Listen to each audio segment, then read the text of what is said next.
성도 여러분, 안녕하십니까? 하나님의 말씀 욥기 1장 1절의 말씀을 읽겠습니다. 우스 땅에 욥이라 이름하는 사람이 있었는데 그 사람은 순전하고 정직하여 하나님을 경외하며 악에서 떠난 자더라. 8절의 말씀입니다. 여호와께서 사단에게 이르시되 네가 내 종 욥을 유해하여 보았느냐? 그와 같이 순전하고 정직하여 하나님을 경외하며 악에서 떠난 자가 세상에 없느니라. 2장 3절의 말씀도 있겠습니다. 여호와께서 사단에게 이르시되 네가 내 종 욥을 유의하여 보았느냐? 그와 같이 순전하고 정직하여 하나님을 경외하며 악에서 떠난 자가 세상에 없느니라. 오늘 말씀은 누가 욥을 건드렸는가 하는 제목의 말씀을 준비했습니다. 때때로 우리가 신앙하면서 몇 가지 당황할 때가 있습니다. 그 대표적인 것이 바로 하나님의 백성들이 이유 없이 고난을 당할 때입니다. 이유 없이 시험을 당하고 세상 사람들로 더 힘들고 어려운 일들을 겪을 때, 성실하게 교회에 출석하고 세상 어느 누구보다도 착하게 살고 하나님의 말씀대로 성실하게 살아가는데 느닷없이 시험이 닥쳐올 때, 우리는 그럴 때 당황하고 쓰러지기도 합니다. 성경에서는 신명기 28장에 분명히 이렇게 말씀하셨습니다. 좀 길지만 읽어보도록 하겠습니다. 신명기 28장 1절로 14절의 말씀입니다. 네가 네 하나님 여호와의 말씀을 삼가 듣고 내가 오늘날 너에게 명하는 그 모든 명령을 지켜 행하면 내 하나님 여호와께서 너를 세계 모든 민족 위에 뛰어나게 하실 것이라. 네가 내 하나님 여호와의 말씀을 순종하면 이 모든 복이 내게 임하며 내게 미치리니 성읍에서도 복을 받고 들에서도 복을 받을 것이며 내 몸의 소생과 내 토지의 소산과 내 짐승의 새끼와 내 우양의 새끼가 복을 받을 것이며 내 광주리와 떡반죽 그릇이 복을 받을 것이며 내가 들어와도 복을 받고 나가도 복을 받을 것이니라. 너의 대적들이 일어나 너를 치려하면 여호와께서 그들을 네 앞에서 피하게 하시리니 그들이 한 길로 너를 치러 들어왔으나 네 앞에서 7길로 도망가리라. 여호와께서 명하사 내 창고와 내 손으로 하는 모든 일에 복을 내리시고 네 하나님 여호와께서 내게 주시는 땅에서 내게 복을 주실 것이며 네가 네 하나님 여호와의 명령을 지켜 그 길로 행하면 여호와께서 내게 맹세하신 대로 너를 세워 자기의 성민이 되게 하시리니 너를 여호와 이름으로 일컬음을 세계 만민이 보고 너를 두려워하리라. 여호와께서 너에게 주리라고 내 열조에게 맹세하신 땅에서 내게 복을 주사 내 몸의 소생과 육축의 새끼와 토지의 소산으로 많게 하시며 여호와께서 너를 위하여 하늘의 아름다운 보고를 열으사 내 땅에 때를 따라 비를 내리시고 네 손으로 하는 모든 일에 복을 주시리니 네가 많은 민족에게 꾸어줄지라도 너는 꾸지 아니할 것이요 여호와께서 너로 머리가 되고 꼬리가 되지 않게 하시며 위에만 있고 아래에 있지 않게 하시리니 오직 너는 내가 오늘날 너에게 명하는 내 하나님 여호와의 명령을 듣고 지켜 행하며 네가 오늘날 너희에게 명하는 그 말씀을 떠나 좌로우로 치우치지 아니하고 다른 신을 따라 섬기지 아니하면 이와 같으리라. 여러분, 하나님을 믿으면 얼마나 기가 막히냐고요. 찬란한 꽃길만이 양탄자만이 우리 앞에 놓여 있지 않습니까? 그것뿐인 줄 아십니까? 이사야서에도 이런 약속이 기록되어 있습니다. 이사야 43장 1절로 3절에 보면 야곱아 너를 창조하신 여호와께서 이제 말씀하시느니라. 이스라엘아 너를 조성하신 자가 이제 말씀하시느니라. 너는 두려워 말라. 내가 너를 구속하였고 내가 너를 지명하여 불러나니 너는 내 것이라. 네가 물 가운데로 지날 때에 내가 함께할 것이라. 강을 건널 때 물이 너를 침몰치 못할 것이며 네가 불 가운데로 행할 때에 타지도 아니할 것이요 불꽃이 너를 사르지도 못하리니 대전하는 여호와 너의 하나님이요 이스라엘의 거룩한 자요 내 구원자임이라. 얼마나 대단하고 멋진 하나님의 약속입니까? 이 말씀대로만 되면 이 세상에 무서울 것이 무엇이 있습니까? 그런데요, 이렇게 철석같이 약속하신 하나님이 때론 우리의 뒤통수를 치는 것처럼 보이는 모습이 나올 때 우리는 심히 당황하게 되는 것입니다.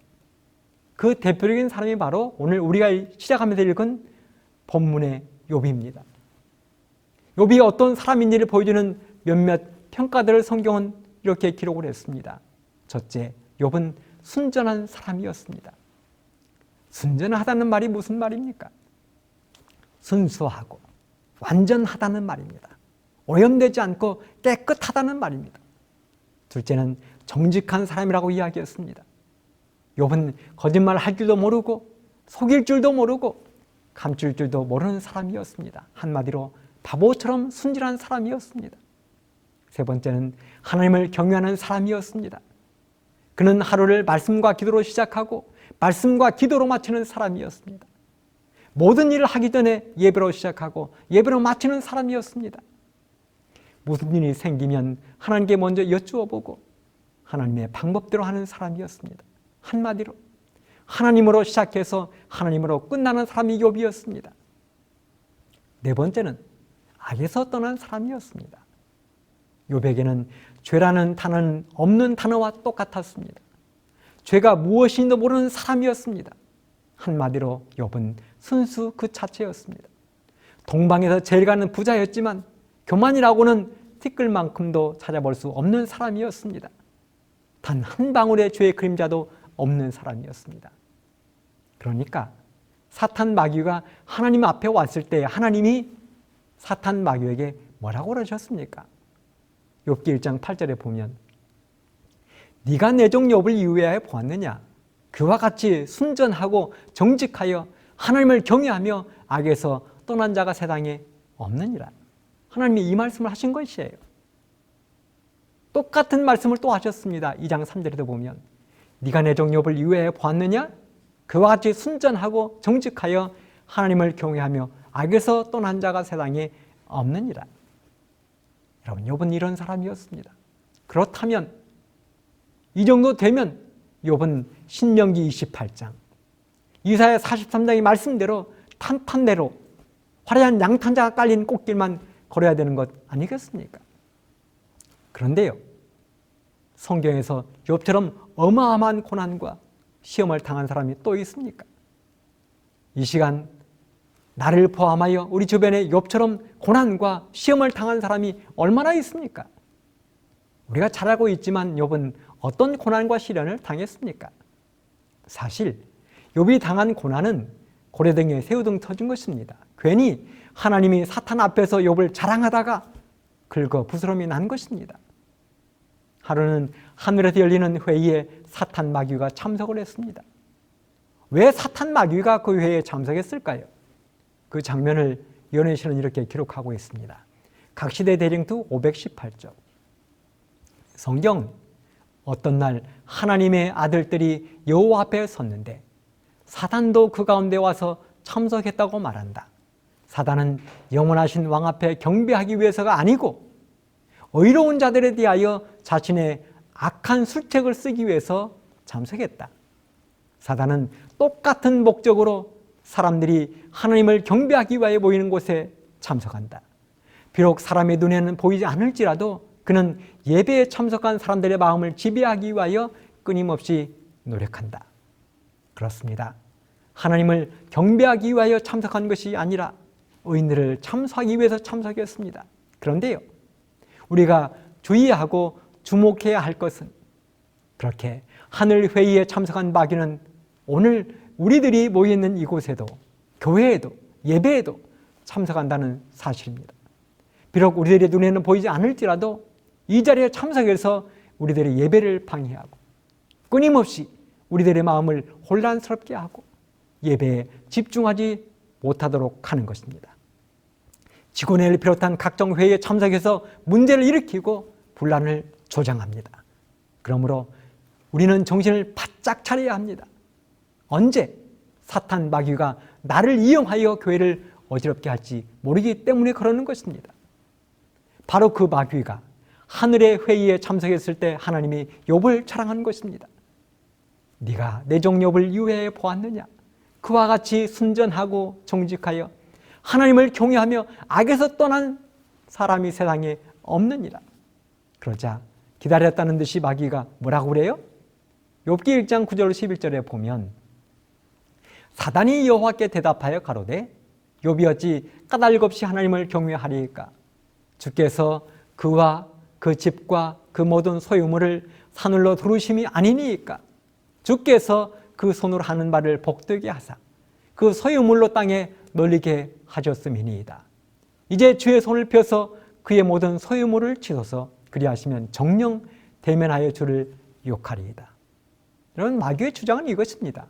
욥이 이유 없이 하나님을 믿는 것이 아니라는 것입니다. 하나님이 욥의 재산을 울타리로 둘러 지켜주고 소유물을 땅에 널리도록 주어서 그렇다는 것입니다. 그러니까 하나님이 한번 욥의 재산을 빼앗아 보라는 것입니다. 그러면 분명 하나님을 욕할 것이다 하는 것이 사단의 주장이었습니다. 욥의 고난은 이렇게 시작된 것입니다. 자신의 뜻과 상관없이 영문도 모르고 시작된 것입니다. 그러니 얼마나 억울해요.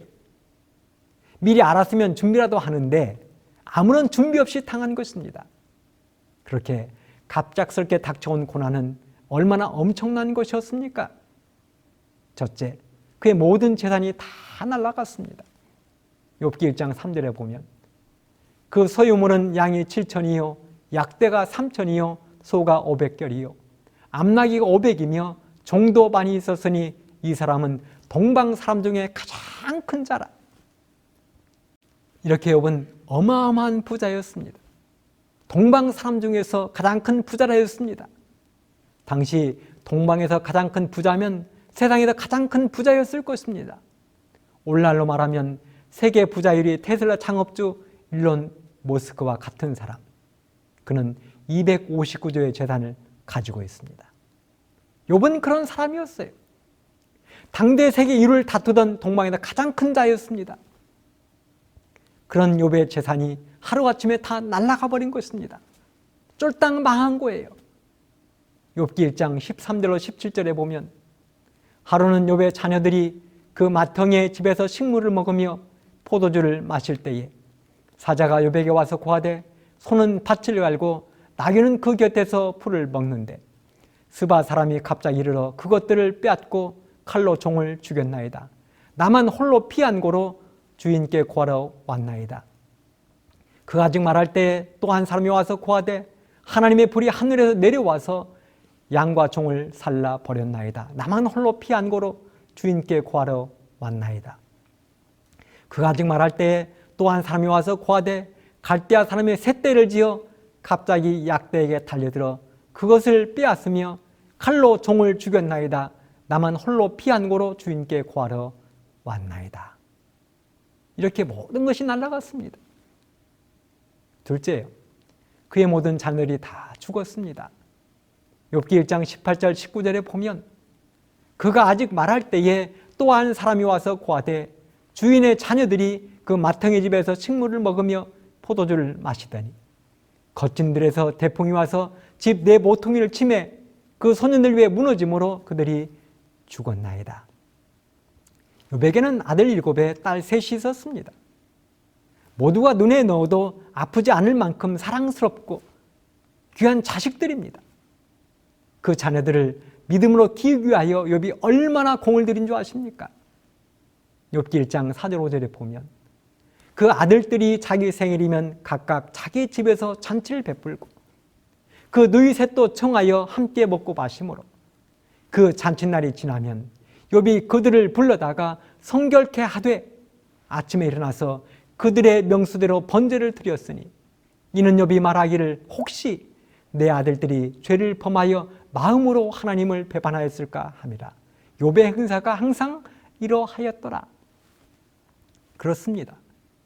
자식들이 행여 죄를 지을까 노심초사하고 그래서 자식들의 생일이 되면 잔치를 베풀어 줄 뿐만 아니라 생일 잔치가 끝나고 나면 그들을 불러다가 자식들의 숫자대로 번제를 드렸습니다.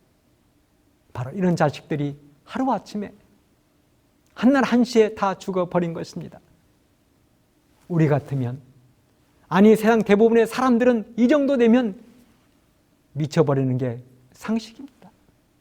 그런데 이런 상황에서 욥이 뭐라고 그래요? 욥기 1장 20절 21절에 보면 욥이 일어나 겉옷을 찢고 머리털을 밀고 땅에 엎드려 경배하며 가로되 내가 모태에서 적신이 나와 싸운즉 또한 적신이 그리로 돌아가올지라. 주신 자도 여호와시요 취하신 자도 여호와시오니 여호와 이름이 찬송을 받으실지입니다. 그 다음에 어떤 고난이 닥쳐왔습니까? 세 번째, 육체적인 질병이 닥쳐왔습니다. 욥기 2장 7절 8절에 보면 사단이 이에 여호와 앞에서 물러가서 욥을 쳐서 그 발바닥에서 정수리까지 악창이 나게 한지라. 욥이 제 가운데 앉아서 기와 조각을 가져다가 몸을 긁고 있더니 이렇게 기록했어요. 차마 눈뜨고 볼 수 없는 무시무시한 병이 욥을 쓰러뜨린 것입니다. 도저히 집안에 누워있을 수가 없어서 밖에 나와 제 위에 앉아 있어야 하는 고통스러운 질병입니다.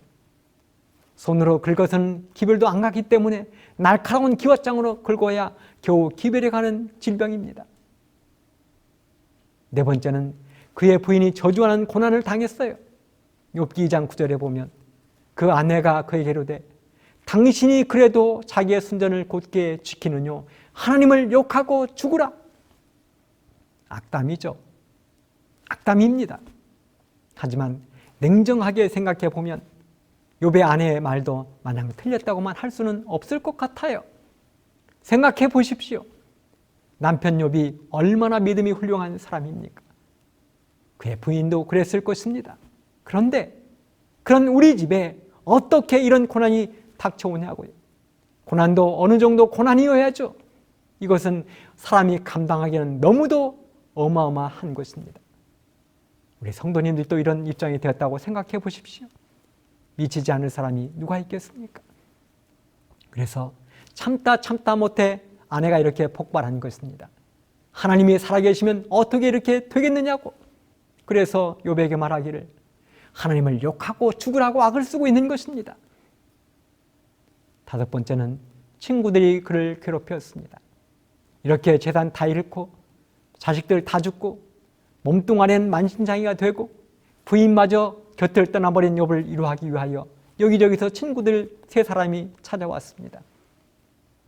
욥기서를 가만히 읽어보면 이 친구들이 그렇게 나쁜 사람 같지는 않습니다. 그들은 욥을 위문하고 위로하려고 먼 길을 달려왔습니다. 그 친구들은 욥을 보자마자 너무도 기가 막혔습니다. 도저히 사람으로 보이지 않는 것입니다. 죄를 뒤집어 쓴 짐승 한 마리가 앉아있는 것입니다. 그래서 자신들이 옷을 찢고 대성통곡을 하고 티끌을 머리에 뒤집어 썼습니다. 그리고 욥의 곁에 앉아서 7일 동안을 한마디 말도 하지 않고 앉아 있었습니다. 그랬던 친구들이 시간이 지나면서 욥을 괴롭히는 것입니다.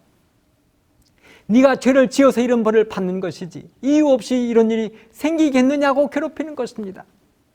이런저런 좋은 말을 섞어가면서 정죄하고 괴롭히고 있는 것입니다. 욥의 친구들이 했던 유명한 말들이 성경에 기록되어 있습니다. 흔히 목사들이 개업하는 집에 가서 가장 많이 하는 성경 말씀이 있어요. 욥기에서 8장 7절 너의 시작은 미약하였으나 너의 나중은 심히 창대하리라. 이 말은 수아 사람 빌닷이 한 말입니다. 욥기 20장 21절 너는 하나님과 화목하고 평안하라. 그리하면 복이 내게 이 말이라. 이 말은 엘리바스가 한 말이에요. 때로 우리가 사람들을 권면하거나 충고할 때 하나님의 말씀으로 때리는 사람들이 있습니다. 성경 말씀으로 사람들을 때리거나 예언의 신의 말씀으로 성도들을 때리는 사람들이 있습니다. 마치 욥의 친구들이 욥에게 한 것처럼 우리들도 그럴 수가 있다는 것입니다. 사랑하는 성도 여러분, 하나님의 말씀은 나에게는 가혹하리라 만큼 냉정하게 적용해야 되지만 다른 사람들에게는 회초리로 사용해서는 안 되는 것입니다.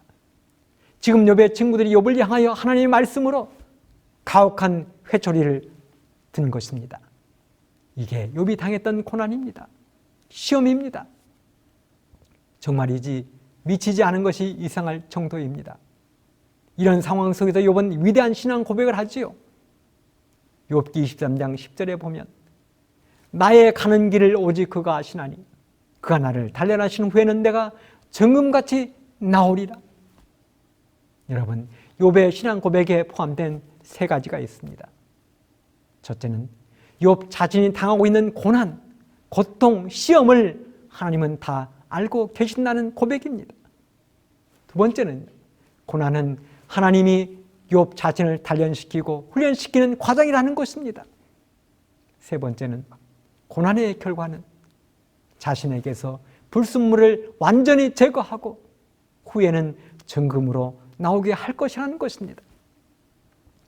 사랑하는 성도 여러분, 하나님의 모든 종들이 반드시 필수 과목으로 수강해야 되는 과목이 있다면 그것은 바로 고난과 시험이라는 3학점짜리 과목입니다.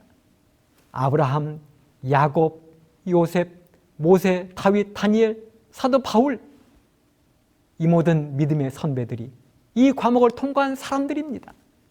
사도 바울은 이렇게 고백했습니다.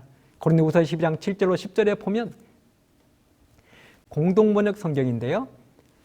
내가 굉장한 계시를 받았다 해서 잔뜩 교만해질까 봐 하나님께서 내 몸에 가시로 찌르는 것 같은 병을 하나 주셨습니다. 그것은 사탄의 하수인으로서 나를 줄곧 괴롭혀 왔습니다. 그래서 나는 교만에 빠지지 않게 되었습니다. 나는 그 고통이 내게서 떠나게 해주시기를 주님께 3번이나 간청하였습니다. 그러나 주님께서는 너는 이미 내 은총을 충분히 받았다. 내 권능은 약한 자 안에서 완전히 드러난다 하고 번번이 말씀하셨습니다. 그래서 나는 그리스도의 권능이 내게 머무르도록 하려고 더없이 기쁜 마음으로 나 약점을 자랑하려고 합니다. 나는 그리스도를 위해서 약해지는 것을 만족하게 여기며 모욕과 빈곤과 박해와 곤공을 달게 받습니다. 그것은 내가 약해졌을 때 오히려 나는 강하기 때문입니다. 영국 속담에도 보면 잔잔한 바다에서는 결코 훌륭한 뱃사공이 만들어지지 않는다고 했습니다. 억은 갈아야 밝은 빛이 나고 정금도 용광로에 들어갔다 나와야 정금이 되는 것입니다.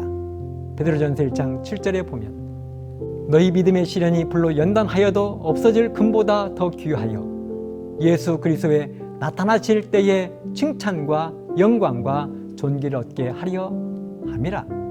시편 119편 67, 71절에도 보면 고난당하기 전에는 내가 그릇 행하였더니 이제는 주의 말씀을 지키나이다. 고난당하는 것이 내게 유익이라.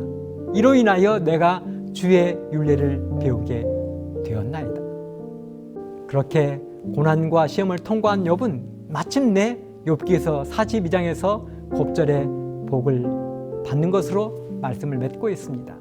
그렇게 욥의 고난을 통과한 믿음은 승리로 해피엔딩합니다. 봄에 새싹이 아름다운 꽃이 겨울에 혹독한 추위를 견뎌내고 화려한 꽃을 피워내듯 우리 모든 성도님들도 욥처럼 그런 시련과 고난이 닥쳐올지라도 마침내 이겨내면 승리의 화려한 꽃을 피워내게 될 것입니다. 그런 우리 모든 성도님들 되시기를 간절히 바라면서 말씀을 마치겠습니다. 감사합니다.